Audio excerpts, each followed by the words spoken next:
there's a ton of smoke right now on Kyle Tucker. I know the Mets are super serious about this, and there was a lovely little luncheon, a media luncheon today with David Stearns at Citi Field with some of the local beat reporters that cover the Mets. I was lucky to be there. And I just came away, got back in the car, and went, man, they are really serious about Kyle Tucker, which kind of changes the tune about the way things might have been over the last few weeks with hypotheticals and this and that. And I was kind of surprised that they're so serious because a guy like Kyle Tucker, I think most of the market would imagine 7, 8, 9 years, and the Mets just don't play that game with position players.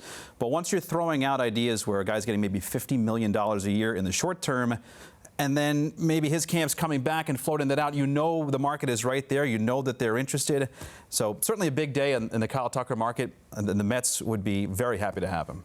I'll be fascinated to see if he's actually open to a 3-year deal. You know, we were talking about it before, is that a 3-year deal, it puts him at his free agency number 2 at around 32 years old. And that's such a kind of a weird age for free agents. You don't really know, you know, are they healthy? Have you seen a bit of a decline yet? He's been consistent since I think 2021 in having a 4 to 5 WAR season every single year. So you know what you're going to get right now. But once you pass 30, it starts to go down a little bit. So is he willing to take that bet on himself, that free agency number 2? He can get another big deal. Or, you know, is he going to kind of defer that Mets offer right now, try to get it now, lock up a bigger total number? Yeah, and I'm interested if he's willing to take a short-term deal. Are there opt-outs included in that? Can he retest the market almost right away?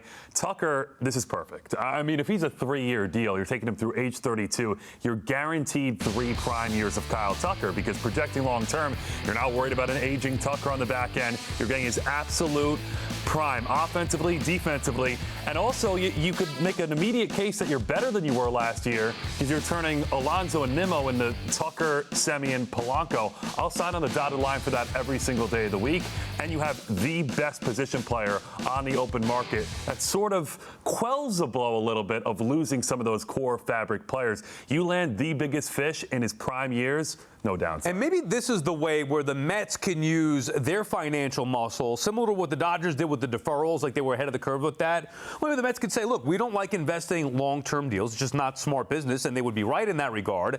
And usually you have to extend to get the good players, but maybe they could say, well, we'll just pay you $10 million more per year. Like, what's Tucker really worth per year? We're talking $40 million a year. Right. Even that, like, seems high, right? So they'll say, we'll give you $10 million more than you're worth per year, which is basically tacking on 30, maybe 40 if it goes to a fourth, to get him now for his best year, so you pay the tax, but you don't have to worry to commit to him for 5, 6, 7 years. Absolutely, and it kind of likens it to the Max Scherzer or Justin Verlander deals, exactly. Where if it's working out, Max was great in the beginning of that deal, and then toward the end of it, you move on, you get something for him. Justin Verlander, you move on, you get something for him at the same time. It's just, that's why Liz is so stunned that why would his camp take it? But the Mets have made it really juicy. It is the opposite of deferrals, where they won't be paying him until 2070. They'll be paying him for 3 years, but they want him. They want him in his prime. And maybe he could do what Bregman just did, which is go out and get a deal at, you know, that age 31, 32, that he'd be out in the market. But I think it'd kind of be a stunning twist. Also keeps him motivated as well. Yeah, and I also think that for the Mets, a shorter deal, like a 3-year deal, fits really well with the roster construction, too. Because if we look forward, okay, they already broke up the core. We know that happened. But you still have Lindor, Soto, those guys. And so you have Tucker kind of at his prime at times where those guys are still good before hitting the aging curve. So it fits with that, and it gives them the flexibility to, after those 3 years, figure out what the roster looks like. I mean, there might even be guys who are coming up who we've never heard of right now who could be on that roster at that point. But I think it fits the roster construction element of this as well. Yeah, think about when they brought Juan Soto in initially. Yeah, it's this mega deal. It could make him a Met for life, but you're thinking about the prime Soto years right away. This is how you maximize it. You join them in the lineup, and I believe in reverse protection as much as I believe in protection in the lineup. So Tucker is going to benefit from Soto just as much as Soto is going to benefit from Tucker. This is how for the next 3 years you just guarantee you take your best run at this thing with Juan Soto front and center before you have an aging Soto on the back end, likely as a DH, maybe taken out of the out. You don't want to entertain those hypotheticals from now. All you know is right now with Tucker, Soto, Lindor, you take a run at this. Yeah, he's the perfect fit. They need a legitimate big-time bat, specifically an outfielder. He's the guy to go get. I just worry or wonder, Keith.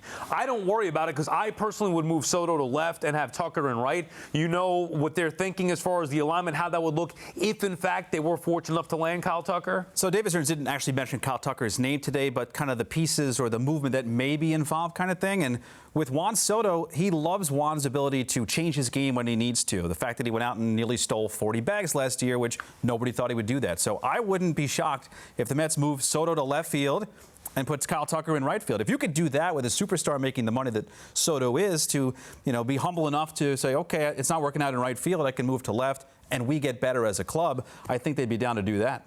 And with Benj probably being part of this opening day roster, it seems at this point still, again, he can provide a little bit of backup if Benj needs to kind of feel things out in different positions. So I think it's kind of a nice alignment. And again, I love what you were saying about just backing up in the lineup, because when Pete was signed, I was just like, oh no, Soto's just going to walk a million times and nothing else is going to happen. So I think lineup-wise, that fits. I was also really concerned about just the power loss that the Mets had. I thought, okay, Soto's going to hit home runs. Lindor, we know he might start a little bit slow. We've seen that before. Then he'll hit, but who else is doing it? Vientos is a bit inconsistent. But with Tucker, you know what you're going to get. Again, he's been consistent for like 5 seasons now already. You have guaranteed protection where the opponent has to at least think twice. Soto loves to take his walks. You don't want it to be an automatic walk all year. There's a superstar behind Soto in the middle of that lineup. And also it allows the Mets to, while Benj is ready or almost ready, prioritize defense in center field, have a defensive wizard out there surrounded by Tucker and Soto. Yeah. Now,